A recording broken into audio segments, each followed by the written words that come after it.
નમસ્કાર દર્શક મિત્રો, વેલકમ ટુ જન સમૃદ્ધિ ન્યૂઝ। તો ચાલો હવે નિહાળીએ આજના મુખ્ય સમાચાર।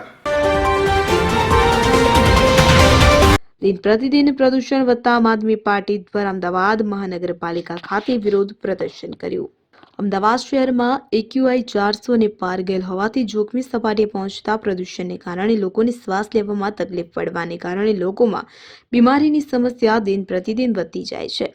ત્યારે આમ આદમી પાર્ટીના નેતા કરણ બારોટ, વિજય પટેલ, ગૌરી દેસાઈ, હિમાંશુ ઠક્કર, જીતુ ઉપાધ્યાય, રાકેશ મહેરિયા સહિતના આગેવાનોએ અમદાવાદ મ્યુનિસિપલ કચેરીમાં મેયરની ઓફિસ પાસે નારેબાજી કરી એએમસીના સત્તાધીશો પાસે અમદાવાદમાં જે ઝેરી હવા બની રહી છે, જેના કારણે બાળકો, વરિષ્ઠ નાગરિકો અને દર્દીઓ માટે ગંભીર જોખમ ઊભું થઈ રહ્યું છે, તેના કડક નિયંત્રણના પગલા માટે માંગ કરી હોવાનું ધ્યાને